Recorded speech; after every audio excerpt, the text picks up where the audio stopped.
J'ai commencé par vous demander de vous présenter, donc à la fois avec votre double casquette donc en tant qu'élu et en tant qu'agriculteur. Expliquer un petit peu d'où vous venez, comment vous êtes retrouvé sur cette ferme, et puis en tant qu'élu, depuis combien de temps vous êtes élu, et comment ça se passe. Alors moi je m'appelle André Barré, je suis agriculteur sur le Cosméjean. Je suis agriculteur avec un troupeau de brebis viande de race blanche massif centrale, 300 brebis viande. Je produis un agneau en inscription géographique protégée. Je suis papa de 5 enfants. Tous font des études pour l'instant, sauf ma fille aînée qui travaille dans une fromagerie, elle est employée dans une fromagerie.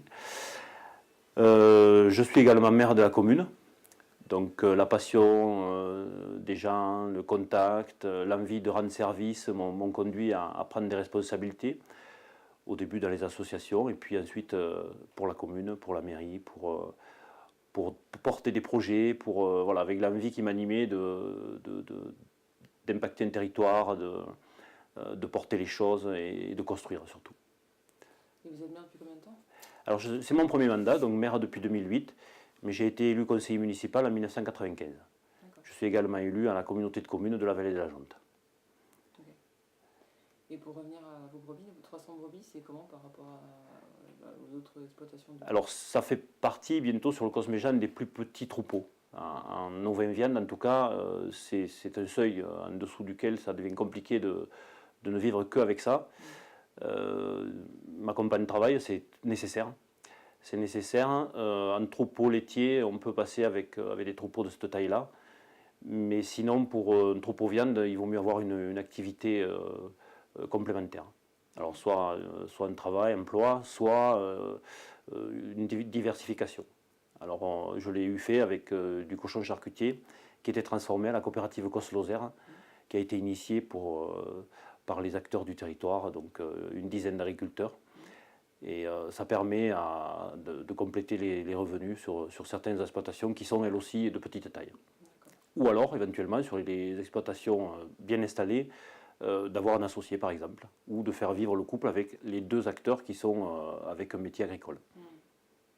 Et aussi peu, entre guillemets, de brebis, c'est un choix ou Alors, c'est un choix, pas tellement, c'est un petit peu ce qui découle du territoire. C'est-à-dire que j'ai repris l'exploitation parentale, mais pas complètement. Et donc la surface et puis le terrain accidenté font que je ne peux pas avoir plus de 300 mètres. On compte une brebis à l'hectare en réalité. Et donc j'ai quasiment 300 hectares, ou à peine. Et donc il faut vraiment toute cette surface-là pour un troupeau comme le mien. Donc il y a une partie, c'est un choix parce que, bon, même si c'est viable, mais en étant performant, ben, voilà, le choix que j'ai fait, c'est de me lancer dans cette affaire-là. Une fois que l'exploitation est installée, ben, ma foi, on peut passer avec un tout petit peu moins. Et puis, surtout, saisir des opportunités. Et puis, le fait d'avoir un petit troupeau, et c'est là que mon envie d'être maire, d'être élu, impacte un petit peu mon exploitation, c'est que si j'avais une exploitation beaucoup plus grosse, j'aurais beaucoup moins de temps, donc moins de disponibilité. Donc c'est vrai que c'est un choix, c'est un équilibre. Au jour d'aujourd'hui, c'est un équilibre. Je ne sais pas si ça peut durer, puis de toute façon, on n'est pas élu à vie. Donc il faut quand même que l'outil de travail soit économiquement viable. Oui, ça pose des questions, oui, c'est vrai. C'est vrai, la petite taille pose des questions. Et quand vous dites une brebis par hectare, c'est de l'élevage extensif, ça veut dire qu'elles sortent? Comment ça se passe? Alors absolument, les bêtes sont le plus longtemps possible sur l'extérieur, de façon à utiliser au maximum les parcours et à acheter évidemment le minimum d'intrants sur l'exploitation. Donc sur les 300 hectares, une partie est cultivée, notamment ce qu'on appelle les sottes, les dolines, etc. Les bas-fonds, les meilleures terres sont cultivées. Environ une petite trentaine d'hectares, donc là aussi c'est à la limite, mais ça me permet de passer l'hiver. Mais ça exige de sortir les bêtes avec des températures parfois un petit peu limites.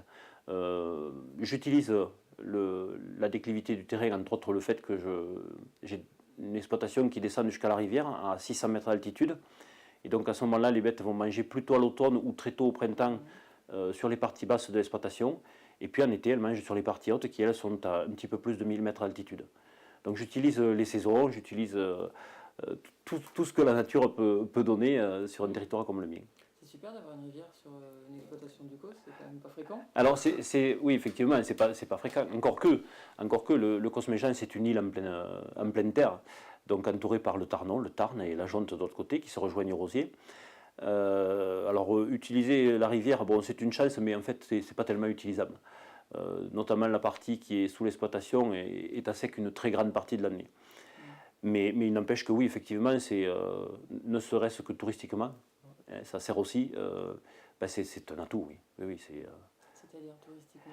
C'est-à-dire qu'en ayant des falaises comme on a, des canyons, c'est un canyon de la Jonte. Oui. Donc c'est à voir. C'est vraiment un territoire qui est à découvrir parce qu'on a des surplombs qui vont jusqu'à 150 mètres de hauteur. C'est assez impressionnant. Les arcades, l'arcade des Bergers, entre autres, qui est un petit peu connue. Voilà, la Jonte, ça reste quelque chose de magnifique. Un petit peu plus étroit que les gorges du Tarn, un petit peu plus resserré. Mais voilà, on se régale de voir un petit peu la faune et la flore qu'il y a dedans. C'est quand même, ça vaut le coup d'œil. Et une question encore par rapport à l'élevage qu'avaient vos parents. Est-ce qu'il y a eu beaucoup d'évolution? J'imagine que ça a beaucoup changé.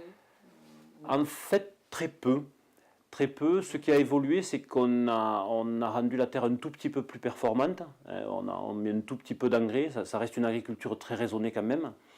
Mais ce qui a changé, c'est qu'en étant un petit peu plus performant, on a installé 2 exploitations agricoles en réalité. C'est-à-dire qu'entre les locations et la propriété des parents, ce sont 2 exploitations qui sont sur le village aujourd'hui. À l'époque, mes parents étaient seuls, et donc ils avaient en totalité 460 hectares. Et donc moi j'en ai à peine 300, et puis un beau-frère qui s'est installé sur la commune et sur le village, avec des terres sur notre village par ailleurs en complément, a réussi à monter son troupeau, qui est lui aussi quasiment de 300 bêtes. Et bon voilà, ça fait, on utilise vraiment à fond le territoire là. D'accord. Et quand vous dites que vous observez la faune et la flore, là, par exemple, est-ce que, bon, pour revenir à notre sujet, est-ce que ça vous arrive de passer du temps vraiment à observer les vautours ou, Alors pour les vautours, pas que les vautours, mais oui, les vautours, effectivement, on a cette chance-là, en étant sur une colline, de pouvoir les voir venir s'appuyer au vent et faire quasiment du surplace, donc on les a à quelques mètres des yeux, et c'est vrai que c'est un spectacle fascinant, on ne se lasse pas de ça. Alors ça va de quelques dizaines à quelques centaines quasiment. Voilà, ils viennent vraiment s'appuyer là pour le vent, quoi. C'est pendant leur tournée de recherche pour se nourrir. C'est vrai que c'était un beau spectacle. Puis on a la chance d'avoir les 3 espèces, et aujourd'hui les 4 avec le vautour pérennoptère, le vautour fauve, le vautour moine et le gypaète barbu. Donc on a cette chance-là, c'est c'est un territoire qui est riche pour ça. Hein. Là, c'est le maire ou c'est l'éleveur qui parle là? C'est l'éleveur. Alors c'est l'éleveur parce que vous le savez sans doute, mais il y a des partenariats qui sont mis en place entre les éleveurs et puis le fonds d'intervention pour les rapaces, la LPO à l'époque. Ces partenariats qui ont été mis en place sont assez riches et assez rares, je crois qu'il faut le dire, parce que il y a souvent des barrières entre les environnementalistes et puis les agriculteurs, des réticences. Il a fallu qu'il y ait des dialogues pour arriver à ce que cette espèce soit réintroduite là.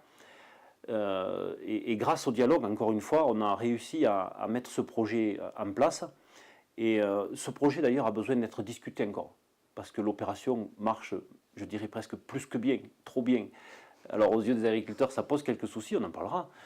Mais pour ce qui est de l'introduction, la réintroduction elle-même, c'est vraiment une réussite, quoi, au-delà de toute espérance. Alors après, il faut ce que les agriculteurs appellent de la gestion. Et puis, voilà, il y a des dialogues à mettre en place parce que ça pose quelques problèmes quand même. Vous disiez la gestion, c'est pas un gros mot. C'est un gros mot. C'est un gros mot parce que on a prévu de réintroduire des espèces, quelles qu'elles soient.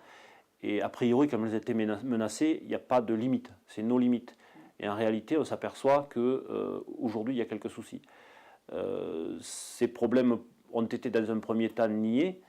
Et puis aujourd'hui, il y a une prise de conscience aussi de la part des environnementalistes qu'il y a vraiment des problèmes. Ils sont ponctuels, pour l'instant, c'est pas quelque chose de très fréquent.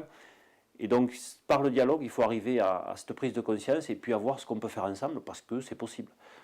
Autant les vautours, lorsqu'il y en avait 100, 200, 300, jusqu'à 600, ça n'a pas posé de problème.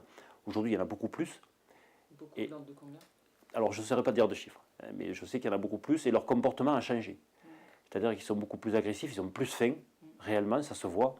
On le voit dans leur attitude, leur promptitude à se jeter sur les cadavres de brebis. Parfois une brebis morte dans la nature, on n'a pas le temps de la prendre pour l'amener à l'équarrissage, c'est trop rapide. C'est de l'ordre de quelques minutes. Et en une dizaine de minutes, il ne reste rien, à part la colonne vertébrale, les pattes, bon voilà, la tête, il reste absolument rien. Ils font leur travail de charognard et de nettoyeur. Donc en ce sens-là, c'est très riche pour l'agriculteur. Bon, ça pose des problèmes après pour les services vétérinaires qui s'interrogent et qui demandent à ce que ce soit géré différemment. Voilà, il y a des partenariats, il y a des contraintes autres, réglementaires qui sont là, qui existent. Et ce qui est intéressant, c'est d'arriver à discuter avec toutes les parties prenantes pour créer et maintenir cet équilibre-là. Parce que ça reste quelque chose de très beau pour le territoire. Vous parliez du projet, est-ce que vous pouvez juste nous rappeler un peu l'histoire de ce projet, quels ont été les acteurs, quel était l'objectif, voilà, un petit peu ça. Et une deuxième question, là vous parliez justement que les services vétérinaires, ça les dérangeait un petit peu que le vautour vienne aussi vite. Qu'est-ce qu'ils voudraient en fait? Ils voudraient que ce soit mis sur des placettes uniquement? Alors pour l'historique, d'abord l'historique, les vautours ont été dans un premier temps acclimatés sur une volière à Cassagne, commune de Saint-Pierre-des-Tripiers, au-dessus du Truel. Ensuite il y a eu les premiers lâchers qui ont parfaitement réussi, bon, avec quelques aléas hein, comme dans tout lâcher. Opération qui a été conduite par la LPO à l'époque, le Parc national des Cévennes, et puis en partenariat avec la commune de Saint-Pierre-des-Tripiers et la communauté de communes de la vallée de la Jonte. C'était en 1900... Alors c'était, sauf erreur de ma part, 1970 pour les volières, 1980 ou 81 pour les premiers lâchers de mémoire. Voilà, donc bon, opération réussie, pas de problème, voilà, de ce côté-là. Ensuite, pour ce qui est de l'évolution, dans le partenariat, disons qu'au tout début de l'opération, les vautours étaient nourris sur un charnier fixe à Cassagne. Donc pas de problème, l'alimentation était gérée par le Parc national des Cévennes et la LPO. Pardon, c'est-à-dire que c'est le parc et la LPO qui a apporté à manger. Qui récoltait les cadavres sur certaines exploitations par convention, et puis les mettait sur cette placette-là. Donc c'était très contrôlé par les services vétérinaires, etc. Donc jusque-là, pas de souci. Ensuite, on a imaginé la suite de ce partenariat en étendant ce partenariat sur les exploitations agricoles. Donc là, ce sont des placettes, pareil, ciblées, clôturées, de façon à ce que les eaux ne soient pas dispersées, avec de quoi brûler sur place les restes, la laine, etc. Quelques contraintes sanitaires. Bon, jusque-là, ça marche aussi, pas de problème. Mais une partie de la réglementation indique quand même qu'il faut que ça parte à l'équarrissage, tout le reste du troupeau. Donc, toutes les bêtes mortes sont prélevées normalement et partent à l'équarrissage, puisqu'on ne les enfouit plus avec de la chaux, comme il se faisait à l'époque. Et là, voilà, on est arrivé à un stade où un équilibre où on se pose des questions. On se pose des questions, c'est-à-dire, est-ce que nous, les agriculteurs, finalement, on ne nourrit pas trop les vautours? C'est une question qui est à se poser. Parce que ce sont 22 000 moutons sur le Cosméjean, donc même à 2 ou 3% de pertes, qui sont des pertes tout à fait normales et raisonnables pour un territoire comme celui-là, ben, ça fait quand même une grosse quantité de cadavres. Et du coup, ben, on mesure la même chose que ce qui s'est passé par exemple en Espagne, où des charniers à ciel ouvert existaient, je crois, il me semble de mémoire, sur des porcheries. Sanitairement, ça a posé problème, donc ces charniers ont été fermés. Et là, on s'est aperçu que tout d'un coup, il manquait de la nourriture pour les vautours. Bon, alors donc, notre idée à nous, les agriculteurs, c'est dans la discussion, d'arriver à réguler un petit peu ça. Parce que, pour nous, aujourd'hui, il y a trop de vautours. C'est-à-dire qu'on commence à avoir les premières attaques, alors je laisse entendre, parce que c'est pas accepté, c'est pas admis, mais on commence à avoir les premières attaques sur du vivant. Certes, dans des conditions particulières, les brebis qui chôment, qui sont un petit peu en tas, mais c'est quelque chose dont on doit prendre conscience, qu'on ne doit pas nier. Et il me semble qu'on doit pouvoir, au vu de la réussite de l'opération, influer en tout cas sur la reproduction des vautours pour que ça ne devienne pas un gros problème. Oui, parce que là on est un peu en situation ambiguë. C'est-à-dire d'un côté les vautours ont faim, Mais d'un autre côté, vous dites qu'on risque de trop les nourrir, donc ça veut dire que ça augmente le nombre, mais si du coup on les nourrit moins, ils attaquent, donc Voilà, il faut prendre conscience de ce problème dès aujourd'hui. Il ne faut pas laisser les choses empirer. Parce qu'effectivement, si on ne prend pas des mesures et des dispositions pour modifier cet état de fait, ben, ça va aller en empirant. Les vautours soit auront très faim, effectivement, soit vont se multiplier. Donc il faut trouver ce juste équilibre qui fait que le vautour va de lui-même, parce que c'est la nature, il va de lui-même se réguler, donc sa population va se réduire lentement. Et puis en le faisant progressivement, on influe sur l'ensemble de la pyramide des âges des vautours, à mon sens. Bon, après, c'est à discuter avec des professionnels, etc. Mais il y a des possibles dans cette conduite. Je ne sais pas s'il faut parler de ça, mais il ne faut pas que ça devienne un pis-aller. Et puis, la nature, c'est beau. À un moment donné, finalement, le seul prédateur du vautour, c'est un peu l'homme, quelque part. Et qu'est-ce que vous auriez comme préconisation de gestion Alors, à la fois maire et en tant qu'agriculteur? Alors, en tant qu'agriculteur, déjà, l'agriculteur, il faudra qu'il se discipline. C'est-à-dire, d'une part, on a l'équarrissage, qui lui est obligatoire. On paye une cotisation qui s'appelle CVO, cotisation volontaire obligatoire, ce qui nous fait bien sourire, les agriculteurs, mais qu'on paye, de toute façon. Le partenariat, lorsqu'on met en place les placettes, donc, c'est de payer un tout petit peu moins. Donc là, il y a cet échange qui a été fait. Toutefois, l'agriculteur devra apprendre à se discipliner pour, en concertation, encore une fois, nourrir un petit peu moins les vautours à des périodes ciblées, choisies et discutées. Voilà. Et puis d'autre part, il faut que les environnementaux comprennent qu'encore une fois, on ne peut pas laisser les choses à volo et partir comme ça, pas pour toutes les espèces, mais quasiment. Pour le vautour, en tout cas, c'est une telle réussite qu'on peut, il me semble, s'autoriser à influer sur la reproduction. Donc la proposition, ça serait que lors de la reproduction et de la nidification des vautours, il y ait moins de nourriture à disposition. Donc le vautour de lui-même se régulera et puis il y aura un petit peu moins de réussite sur les couvées. Enfin voilà, il y aura une influence qui sera relativement douce. Nous, on ne demande pas à ce qu'on aille prendre les œufs dans les nids et les casser, ça n'a pas de sens. Mais ce partenariat doit être fait, à mon avis.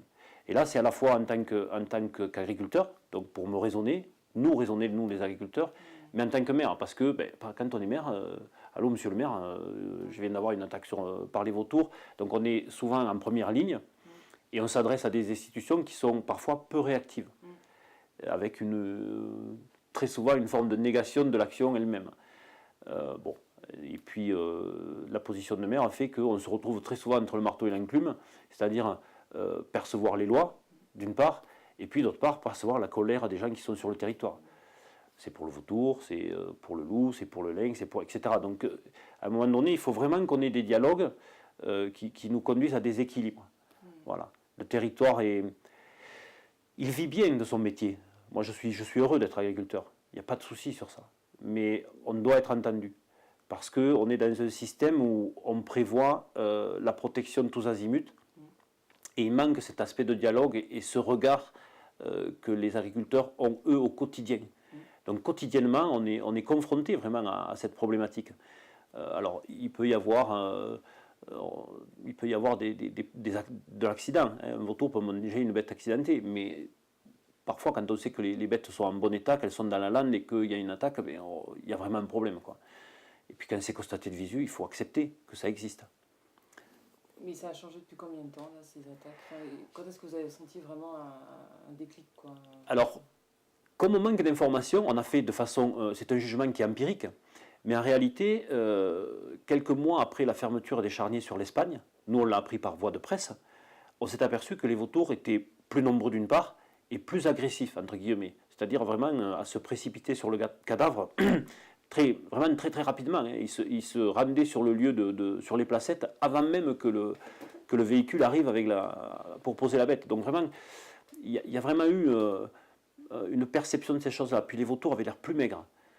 Alors que, sur les premiers lâchers, on va dire fin des années 80, début des années 90, on n'avait pas cette perception-là. Les vautours étaient beaucoup plus méfiants, ils tournoyaient longtemps, ils attendaient que le véhicule soit reparti, enfin, etc. Il y a vraiment un changement de comportement de la part des vautours. Alors, est-ce que ça veut dire qu'ils viennent d'Espagne? Je ne sais pas le dire. D'accord. Je ne sais pas le dire. On aimerait avoir un petit peu plus d'échange et un petit peu plus de lisibilité dans ce qui se passe réellement sur sur l'ensemble du territoire, parce que le vautour, ben, il n'est pas que Cossonard, hein, il se trimballe un petit peu partout, hein, il traverse la France bientôt. Puis on sait par discussion avec les gardes ou avec la LPO ou le FIR maintenant, qu'ils vont très loin, vraiment très loin. Alors justement, c'est un petit peu paradoxal parce que je crois savoir qu'il y a beaucoup de dialogue et beaucoup de pédagogie, ce que vous avez dit donc avec l'entretien avec mon collègue, avec la LPO je crois, avec le parc, notamment parce qu'il y a une forte histoire sur le COS, vraiment de cohésion interne et du coup de demande à l'extérieur. Mais d'un autre côté, vous dites manquer d'informations. Donc, est-ce que vous pouvez expliquer un petit peu c'est-à-dire, voilà, on manque d'informations parce qu'on découvre au bout de quelques mois qu'il y a eu un incident, quelque chose qui influe sur la nature, et on le découvre fort tard. Et on aimerait être vraiment partenaire du début de l'action à faire. Alors il y a des réticences, je peux comprendre que les agriculteurs, par lassitude ou par, on va dire, oui, par lassitude, je crois qu'il faut dire ça. Le fait de n'être informé qu'un dernier ressort ou être mis un petit peu devant le fait accompli parfois, ça peut générer de la colère. Mais ça existe. Donc cette colère, on l'explique, on en discute, on voit de quoi il retourne, on met les choses sur la table de façon beaucoup plus claire, de façon beaucoup plus analytique. On manque un petit peu du recul qu'ont c'est le FIR essentiellement, de cette forme d'intervention des rapaces. Voilà. Et donc, on aimerait qu'il y ait cette communication, comme elle est faite aujourd'hui sur le JPAET, par exemple. On reçoit régulièrement un état des lieux qui est fait sur le lâcher du JPAET barbu, avec sa progression, son adaptation au milieu. C'est très intéressant. Et je pense qu'un jour, on aura, enfin, je le souhaite pour la réussite de l'espèce, qu'on aura peut-être les mêmes problèmes. Donc, autant avoir cette évolution au fur et à mesure, tel que c'est fait pour le JPAET, mais pour le vautour. Et c'est quelque chose qui me semble aujourd'hui indispensable. Un vrai partenariat, parce qu'on ne peut pas être qu'une terre d'expérimentation, comme ça, gratuite. Toutes les espèces qui sont lâchées, quelles qu'elles soient, on peut parler du cerf, du sanglier qui a parfois été lâché, du chevreuil, du daim, du mouflon, enfin, etc., le loup, puisqu'il existe, le lynx, le vautour. Voilà, donc toutes ces espèces-là, j'ai pour habitude de dire, elles becquent chez le paysan. Voilà, elles mangent chez le paysan. Et à un moment donné, si on ne fait que faire une terre d'expérimentation, quelle est la place de l'homme? Quand on sait qu'on est une population à peine 2 habitants au kilomètre carré, je ne dis pas que c'est ça qui va détruire l'agriculture. L'agriculture a ses propres problèmes.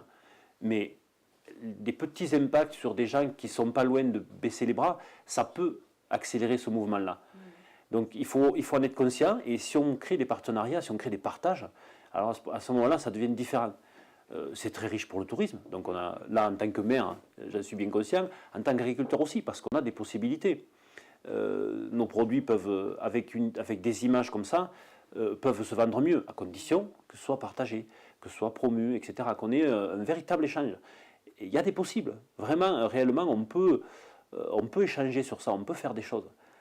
Mais il faut se regrouper et non pas avoir chacun sa petite case en disant oui, mais c'est pas grave, ça va passer. Ou... Voilà, non, il faut un vrai dialogue. Clairement, c'est ce qu'on demande, nous, les agriculteurs. Vous savez parfaitement que les agriculteurs sont regroupés en collectif. Bon, certes, suite à l'attaque du prédateur qu'est le loup, mais il y a encore une fois, sur le Cosméjean, il y a cette prise de conscience, cette capacité à se mutualiser, à se regrouper et à discuter en amont et au moment d'un problème, mais en amont aussi, pour dire voilà, il se passe quelque chose, c'est curieux, qu'est-ce qu'on fait?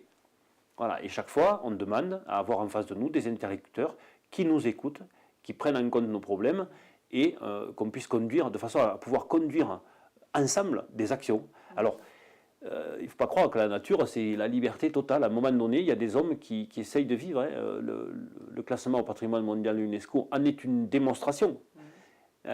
Si ces territoires-là en sont arrivés là, c'est que les hommes qui vivent sur ce territoire l'ont conduit à être ce qu'il est aujourd'hui. Et donc on a besoin, là aussi, encore une fois, de dialoguer, d'expliquer ce qu'est ce territoire, et puis de le faire vivre surtout, parce qu'un territoire sans hommes, à mon avis, il meurt. Alors ça veut dire que vous sollicitez des réunions avec le parc, avec la LPO. Est-ce que, par exemple, quand vous leur apportez des preuves, quel type de preuves vous leur apportez déjà? Les attaques de vautours? Est-ce que c'est juste entre guillemets des témoignages? Est-ce que vous avez des photos? Est-ce que vous avez des... Non, Et comment ils réagissent? Est-ce qu'ils acceptent les réunions? Comment ça se passe? Essentiellement, ce sont des témoignages donc visuels, avec une intervention relativement rapide de l'agriculteur sur le lieu. Il faut savoir quand même que l'agriculteur connaît son troupeau très bien. Donc il sait s'il a sorti un troupeau avec une bête malade, il peut contrôler par ailleurs, de toute façon, si c'est la bête faible ou etc. qui a été attaquée, ce qui n'est pas toujours le cas, ou parfois je dirais même rarement le cas, ça peut être d'autres problèmes. Donc il y a des analyses, mais pour l'instant, ça paraît tellement surprenant que le vautour ne soit pas qu'un charognard que ça n'est pas admis. Par qui? Par les environnementalistes essentiellement. Pour eux, c'est pas possible. La définition, charognard, c'est un animal qui mange du cadavre. Et puis on s'aperçoit que c'est pas le cas. Alors, ça nous fait revenir en mémoire des questions. Nos anciens, eux, ils les ont éradiqués. Alors, il y a plusieurs explications. L'une des explications, c'est l'eau. Il faut savoir que les vautours, dès qu'ils ont mangé, la première chose qu'ils font, ils se précipitent dans une lavogne. L'eau est immonde, c'est imbuvable, etc. Donc l'eau à l'époque était précieuse, on peut comprendre donc cette attitude-là. Aujourd'hui, l'eau, c'est plutôt robinet. Voilà. Il n'empêche que, dans le cadre de Natura 2000 et directive oiseaux, on a remis en route des lavognes. Donc ces lavognes-là, si elles sont souillées en permanence par les vautours, ça va aussi poser des problèmes pour la faune elle-même. Bon, peu ou prou, peu importe, c'est pas très grave. Donc si on est élu de ça, on peut quand même se poser la question de savoir s'il n'y a pas d'autres raisons qui ont fait que les anciens ont éliminé les vautours, ou ont cherché en tout cas à les éradiquer. Et moi, de la bouche de ma grand-mère, c'était déjà, ils ont attaqué une brebis vivante.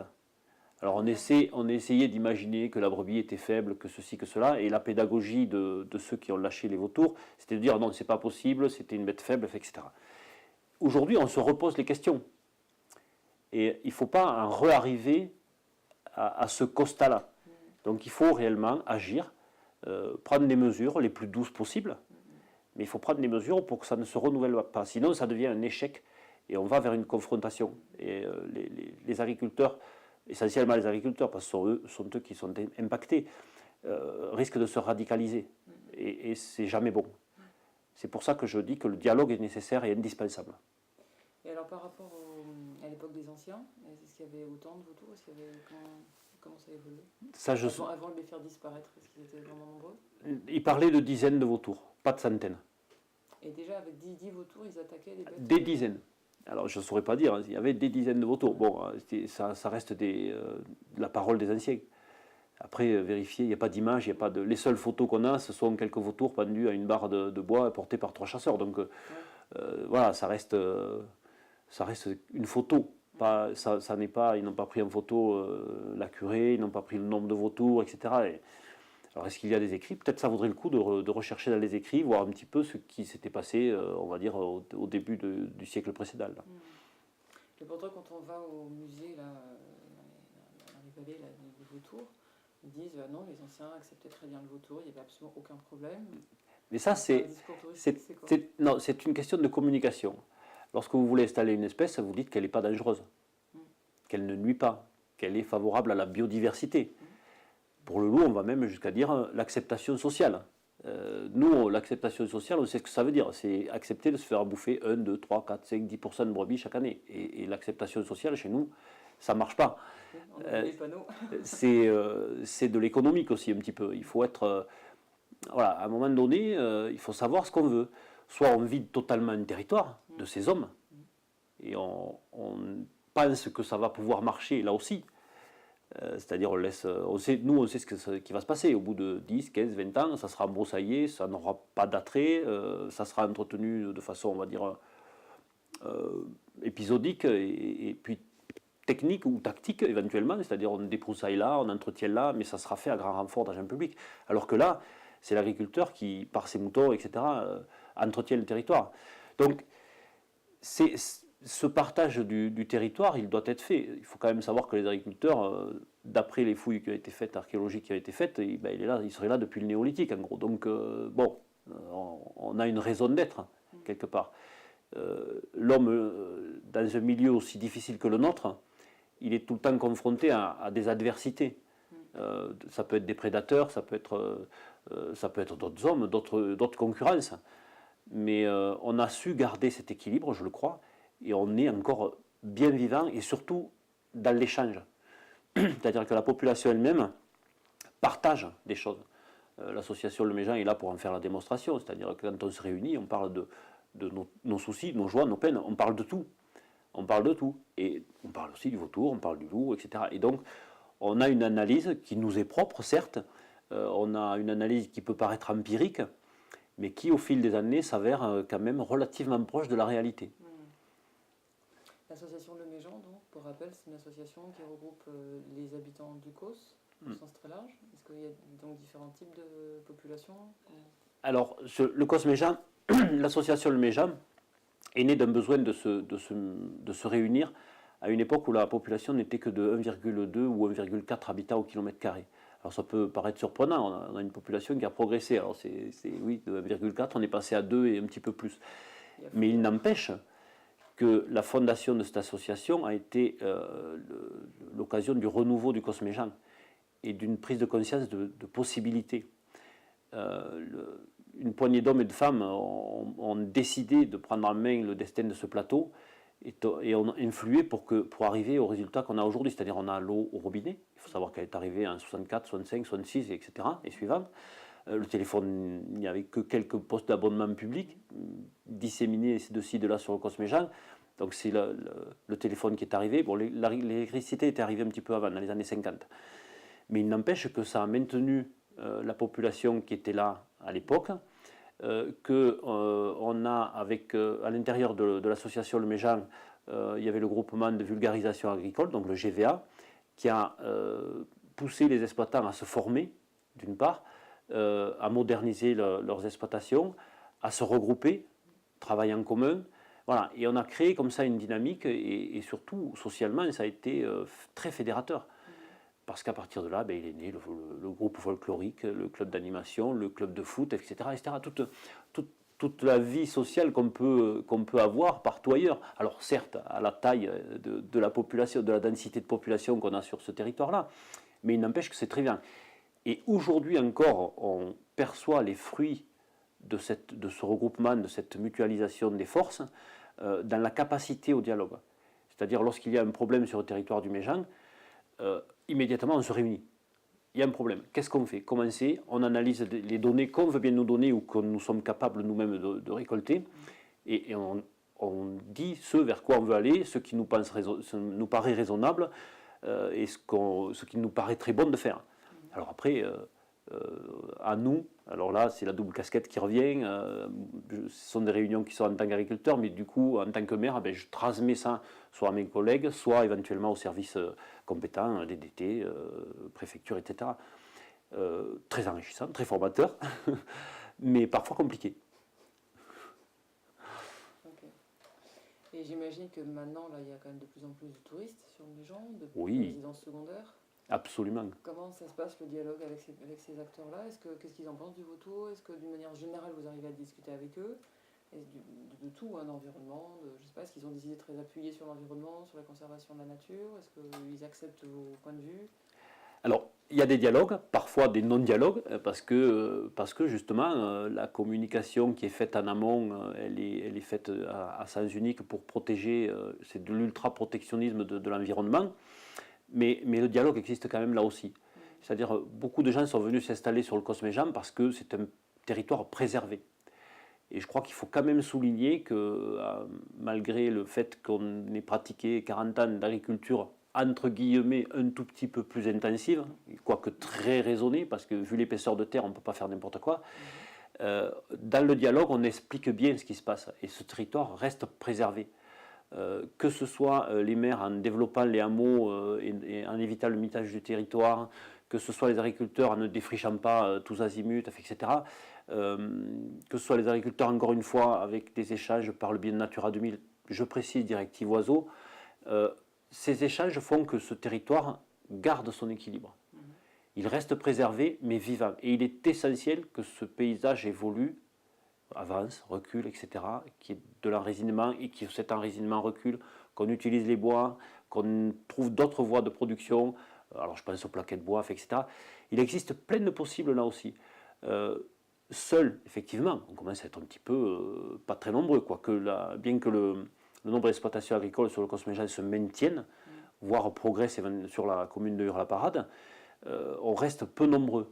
Et on a besoin d'un petit coup de pouce pour que ça ne sombre pas dans l'embroussaillement total. On voit les incendies qui en résultent, etc. Il y a tout un travail à faire qui est fait en échange et qui est riche. Alors il manque la compréhension de cette perception qu'on a nous au quotidien, c'est-à-dire l'impact que la faune sauvage a sur nos outils de travail. Vraiment, on a des entreprises, donc à un moment donné, il faut dire attention, là ça commence à peser, et, écoutez-nous parce que, et cette prise de conscience qu'on a, que ce soit face au vautour ou face au loup, et je dirais avec le vautour, elle existe déjà sur d'autres territoires. Et nous, on tire des sonnettes d'alarme, c'est un signal. Il faut se poser la question, on veut que la société s'interroge. Est-ce qu'on continue comme ça, tous azimuts, en laissant faire, ça va aller, ça va marcher? Non, nous on dit ça ne marche pas comme ça en fait. À un moment donné, l'homme reste un des prédateurs et doit agir un petit peu sur cette faune pour pas qu'elle se développe de façon complètement débridée et anarchique. Et vous organisez par exemple des visites d'exploitation pour ce genre de public qui ne connaissent pas, pour les mettre devant le fait accompli, leur expliquer comment ça marche? Certaines exploitations font effectivement visiter. Alors personnellement je ne le fais pas, question de disponibilité, mais ça me paraît un des échanges, un des moyens d'échange en tout cas les plus riches. Parce que voir un agneau naître par exemple, et puis le voir prédater, pardon, là on est en prise directe avec la réalité. C'est-à-dire, la faune, elle tue. Alors, on dit oui, elle tue pour se nourrir, oui, mais pas que. Voilà, donc, effectivement, il y a de la prédation, ouais. Et ça, c'est le quotidien. Et quand on a vu un poulet mourir parce qu'il a été attaqué, quand on a vu des agneaux manger, alors ça peut être l'aigle, ça, c'est magnifique, ça peut être magnifique, un aigle qui capture un agneau, mais l'éleveur, lui, il voit partir aussi quelque chose. Ça peut être le résultat d'une sélection depuis de nombreuses années, et il voit partir ça. Alors si c'est un agneau dans l'année, bon, un peu triste, mais il peut s'en contenter. Mais quand ce sont des prédations qui se répètent maintes et maintes fois, à un moment donné, c'est la colère qui s'exprime. Et tant que c'est que de la colère, je dirais presque que c'est ennuyeux, mais pas très grave. Ça veut dire que derrière, il y a encore de la vie. La pire des choses, ce serait que les agriculteurs baissent les bras. Ça serait terrible. C'est pas le genre d'ici, j'ai l'impression. Ça, pour l'instant, c'est pas le genre, mais ça commence à faire beaucoup. Ouais. Le loup par là-dessus. Voilà, clairement, le loup, le loup a montré certaines limites et ça devient une lutte inégale. Ça devient une lutte inégale parce que l'agriculteur ne peut pas travailler 24 heures sur 24. Et, bon, on nous explique gentiment qu'on touche des primes, qu'on ferait mieux d'aller garder nos brebis. Voilà. Dans la réalité, ça ne se traduit pas comme ça. On nous explique qu'un berger, il a droit à des RTT et qu'il faut le remplacer. Donc il ne faut pas un berger, mais un berger virgule quelque chose. Et qu'un salaire chargé, c'est 30 000 euros, voilà, et que c'est 35 000 euros. Et puis au bout de X années, c'est 40 000 euros, etc. Voilà, donc au bout d'un moment, on sait, nous, que ça n'est pas possible. Et qu'il faut prendre d'autres dispositions. On nous parle de patou, de clôture, etc. Dans les Alpes, ils ont essayé ça. Ils en connaissent les limites. Et puis le mode d'élevage n'est pas le même. Donc voilà, faire prendre conscience à la société qu'il y a des territoires qui sont fragiles, qui ne baissent pas les bras certes, mais qui ont besoin simplement qu'on les écoute, des gens qui ont besoin qu'on les écoute, qu'on regarde quel est le problème, qu'est-ce que ça donne, un cheval qui se fait tuer, un chien qui se fait tuer, voilà, un agneau, une brebis, etc., etc. Il faut prendre conscience que c'est de la destruction. Alors on nous dit que ça mange, les animaux sauvages se mangent entre eux, mais ouais, nous on sait que ce n'est pas le cas, c'est pas que. Donc on a envie, et on est encore disposé à ça, qu'il y ait un dialogue. Vraiment qu'il y ait un dialogue et une prise de conscience de la société. Est-ce que vous pouvez nous parler un petit peu des primes, justement, parce que c'est un peu la recette magique que souvent on dit apporter au problème de l'agriculture. Comment vous le percevez, vous, enfin, vous personnellement et vos collègues? Alors, à titre personnel, je préférerais vivre sans prime. parce que je ne devrais rien à personne. Mais la réalité est tout autre. C'est-à-dire qu'on arrive à avoir des productions de qualité dans un milieu difficile, et ces primes, en réalité, compensent la difficulté qu'on a à produire. Et ça permet aux consommateurs d'avoir des produits moins chers dans le supermarché ou même dans le commerce du coin. Et ça, peu de gens en ont conscience. C'est-à-dire que je pense que si on supprimait les aides à l'agriculture, mais partout en France, je pense qu'il y aurait une vraie crise. Parce que le prix du produit, si on le faisait payer réellement aux consommateurs, ça serait catastrophique. Voilà, ça ne coûte pas le prix que les gens paient dans les magasins. Voilà.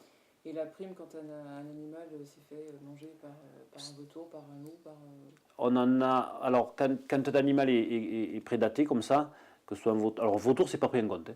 D'accord. Vautour, c'est pas pris en compte parce que pour l'instant, on est dans la négation. Donc, il n'y a pas d'indemnisation. Mais à la limite, c'est pas souhaitable. C'est pas souhaitable. On préférerait qu'il n'y ait pas d'indemnisation et qu'on puisse agir sur le système pour ne pas en arriver là. En ce qui concerne le loup, l'indemnisation, ça peut aller de 40 € à je ne sais plus, pour un bélier très sélectionné de longue date, etc., ou une espèce en voie de disparition, ça peut être très élevé. Alors, je ne sais pas dire les chiffres, 450 € peut-être, j'en sais rien. Mais c'est pas ça. C'est pas parce qu'on donnera beaucoup d'argent sur une brebis prédatée, ou sur un bélier qui a été tué, ou sur un cheval de course ou pas de course, etc. C'est pas ça. Le problème, c'est que ce sont des années et des années de sélection, et ça ne se retrouve jamais. C'est définitivement perdu. De la même manière que si on laisse aller les choses et si les agriculteurs baissent les bras, ce sont des savoirs qui vont disparaître. Les gens ici savent comment il faut sortir les bêtes, où il faut les sortir, à quel vent, dans quel champ on peut les mettre ou ne pas les mettre, combien de temps dans un champ, quel endroit est favorable, à quelle époque de gestation de la brebis ou pas, etc. Ça, ce sont des savoirs. C'est transmis de bouche à oreille. On n'apprend pas ça dans une école. Ça se transmet. Et si on fait disparaître ces savoirs, je ne sais pas, après c'est une réflexion. Alors on va me dire que le maréchal Ferrand a presque disparu, que le forgeron a presque disparu, que c'est pas très grave. Et, je ne sais pas, il faudra peut-être que la société se pose là aussi des questions. Parce que les territoires, on peut vider les territoires en disant retour à la nature tous azimuts, et puis on concentre les gens dans les villes. Il me semble qu'il y a des pays comme ça en voie de développement où c'est en train de se passer. Là. Je ne sais pas si c'est vraiment une bonne solution. Donc à mon avis, il faut regarder chez nous déjà, en s'appuyant sur l'expérience de ce qu'on a oublié, d'une part, et puis de ce qui se passe dans les pays en voie de développement. On voit bien que le retour à la concentration en ville n'apporte rien de bon aux populations. Donc c'est pareil pour ici. Alors certes, on vit encore, on prétend avoir le droit au confort comme les autres. C'est-à-dire, oui, on a la télé, oui, on a du chauffage, on ne se chauffe plus à la cheminée, ça a un coût, oui, on a envie de vivre comme les autres, on a une voiture, etc. Je ne pense pas qu'on soit des parias de la société et qu'on doive être au service total et complètement désintéressé. Voilà, on a droit à avoir un revenu, à sortir, à regarder grandir nos enfants, aller à l'école, etc., la vie. On a droit à la vie comme les autres, quoi. Même si elle est difficile, on l'accepte, parce que, par ailleurs, on a aussi une grande liberté. On a la joie de se lever tous les matins et d'avoir des paysages fabuleux. Je le redis, on observe les vautours, mais on n'observe pas que les vautours. Ça peut être des chevreuils, ça peut être du cerf, ça peut être ses propres brebis dans une lande. Ça reste beau et ça reste vivant. Et je crois qu'il faut protéger cette vie. Tout ce qui est autour, les écoles, les entreprises, les fromageries, tout ce qui est autour vit aussi grâce à ça. Le tourisme lui-même a besoin de regarder ce qui l'entoure et ce pourquoi les gens se déplacent chez nous. C'est fondamental.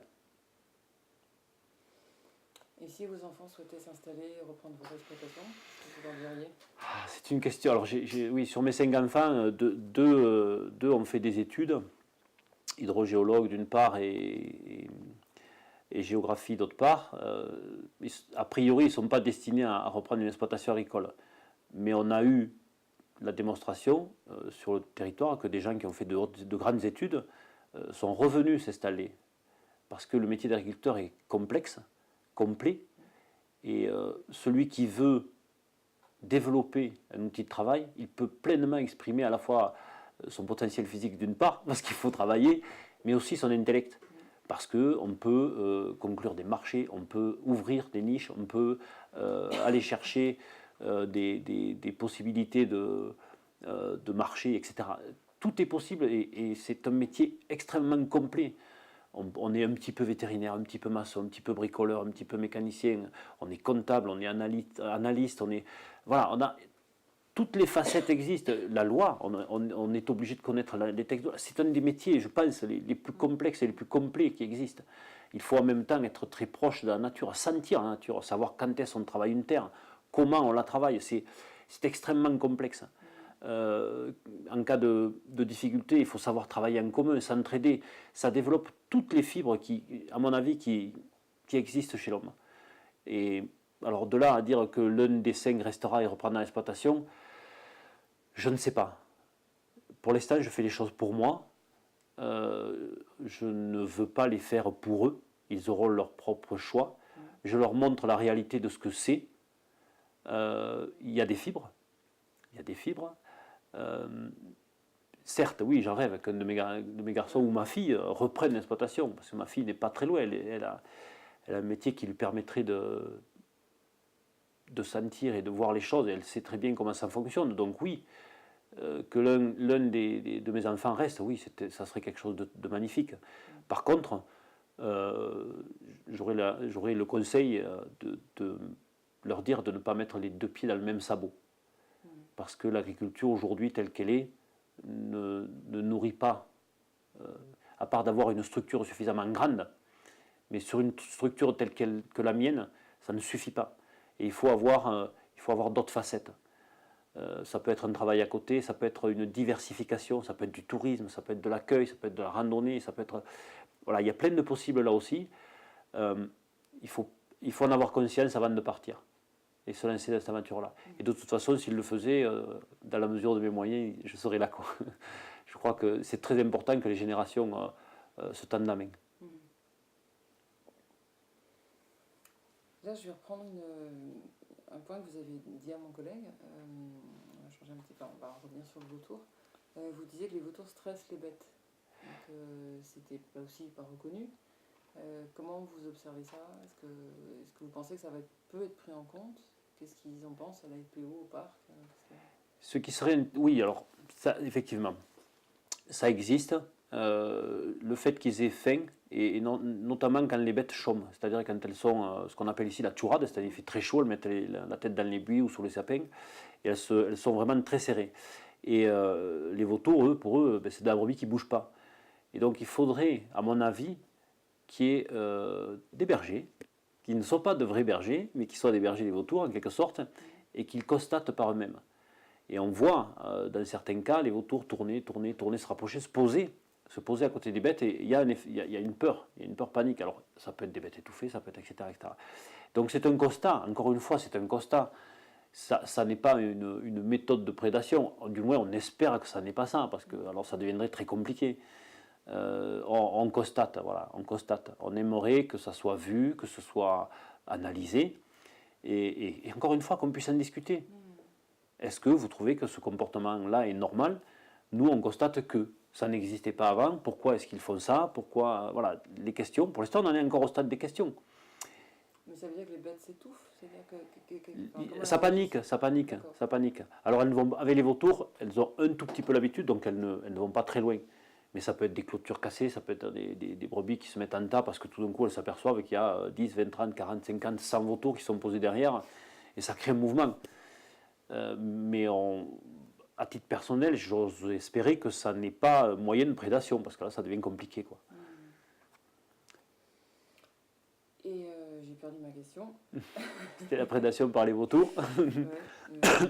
En fait, c'est savoir un peu quel impact du coup ça a sur les bêtes, quoi. Est-ce que ça les amène à avoir un accident? Est-ce que ça... Le stress peut amener autre chose. C'est-à-dire... Pardon. Le stress peut amener autre chose, c'est-à-dire que ça peut être des avortements, surtout. D'accord. Et de la même manière que pour les autres prédateurs, loups, lynx, etc., ce sont des choses qui ne sont pas prises en compte parce que difficilement vérifiables. Lorsque vous avez un troupeau de 100, 150, 200, 300 bêtes qui se serrent, qui se met en tas, clairement, il y a des bêtes qui avortent, quoi. Donc, la perte, elle n'est pas quantifiable, elle n'est pas mesurable, elle n'est pas acceptée, encore moins que la prédation sur du vivant. Donc, ça fait partie des mesures que nous on a et qui sont relativement précises. C'est-à-dire que chaque année, on connaît à peu près le taux de perte sur nos troupeaux, des avortements, etc. Ça peut conduire à faire des analyses. Il y a des maladies bien identifiées. Et avec une simple analyse, on sait si c'est dû à une maladie ou à autre chose. Et donc, quand il n'y a pas de maladie, c'est qu'il y a eu un stress, un choc, etc., qui fait qu'il y a une perte embryonnaire, etc., etc. L'objectif n'est pas de pleurer tout le temps. Encore une fois, c'est d'avoir un dialogue suffisamment en amont pour agir sur un effet qui nous semble arriver.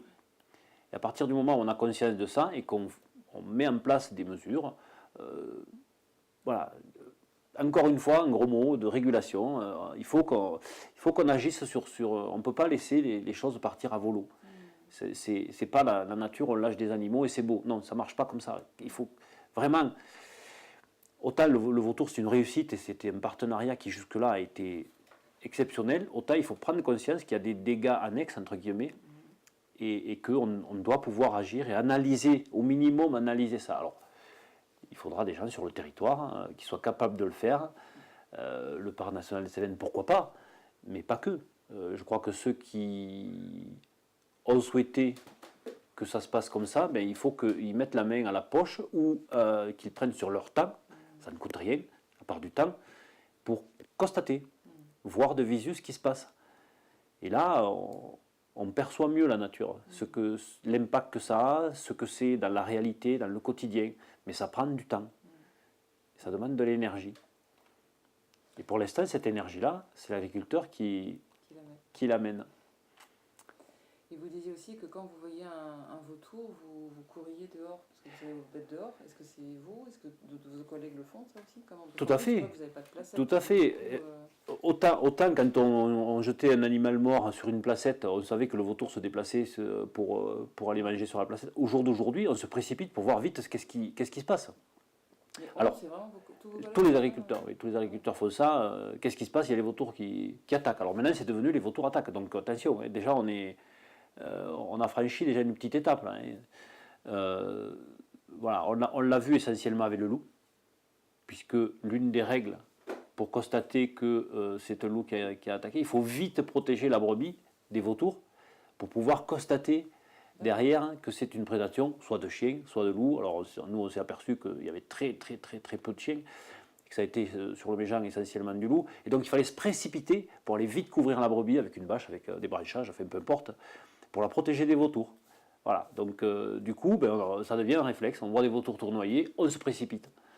Ah oui, pas par peur des vautours, pas direct, mais pour protéger les éventuelles victimes d'un autre prédateur. En fait. Et puis en réalité, c'est un ensemble, c'est-à-dire qu'on ne sait plus si ce sont les vautours qui attaquent un troupeau, entre guillemets, ou qui vont voir s'il se passe quelque chose, ou si c'est leur travail de charognard, c'est-à-dire manger une brebis qui vient de crever, quoi, de mourir.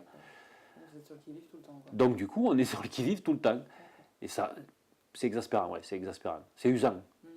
Usant. Et le pire, c'est que, encore une fois, c'est quand on baisse les bras. Parce qu'on ne sait plus, on ne demande plus rien. On ne demande pas d'indemnisation, on ne constate plus, mais ça radicalise les positions. Et ça arrive, ça, de baisser les bras? Vous avez des collègues là, qui en arrivent à cette situation? Il y en a certains qui sont fragiles et qui sont proches de la retraite et qui font moins d'efforts, on va dire. Leur outil de travail est devenu pesant. Le regard qu'ils ont sur leur propre travail est un peu plus triste et moins enjoué qu'avant. Ça me rend soucieux, ouais. Ça me rend soucieux parce que ça n'interpelle personne. Ce sont souvent des douleurs solitaires, ce sont des silences. Et, encore une fois, on a la chance de pouvoir se réunir entre agriculteurs et d'en discuter. C'est une très grande chance. Et même si on trouve des solutions à ces problèmes-là, ce sont des discussions qu'il faudra faire durer dans le temps. Pour d'autres raisons, pour maintenir ce lien social, pour discuter encore. Est-ce que vous voyez quelque chose à rajouter? Parce que j'imagine qu'il y a plein de choses à dire. Non, rajouter peut-être simplement que ce pays est beau et que c'est par le dialogue et l'échange avec notamment les services de l'État, et là en tant que maire, je m'adresse aux services de l'État, vraiment il faut un dialogue, il faut une entente. Il faut écouter vraiment ce que les gens du territoire vivent au quotidien et ce que ça représente. Protéger un territoire, ce n'est pas le mettre sous cloche. Il faut vraiment que ces territoires soient vivants pour qu'ils expriment un aspect social, un aspect économique, un aspect... Il est ce qu'il est, il a sa valeur. On ne peut pas concentrer les choses, donc il faut que l'État nous écoute et qu'il prenne le temps de partager ces instants-là, qu'on partage à travers cette interview, pour exprimer la voix de gens qui, eux, ne parleront quasiment jamais et qui pourraient conduire à vraiment fragiliser un territoire simplement par pis-aller. Et ça, c'est quelque chose qu'on ne veut pas. C'est pour ça que sur le Corse, on arrive encore à être réactif et à titre personnel, en tant qu'agriculteur et en tant que maire, c'est quelque chose d'essentiel. Ce dialogue-là, il faut vraiment que l'État il l'ait avec nous et qu'il mesure la portée de ce territoire à ne pas mettre sous cloche. Voilà, c'est tout. Okay. Merci beaucoup. Merci à vous.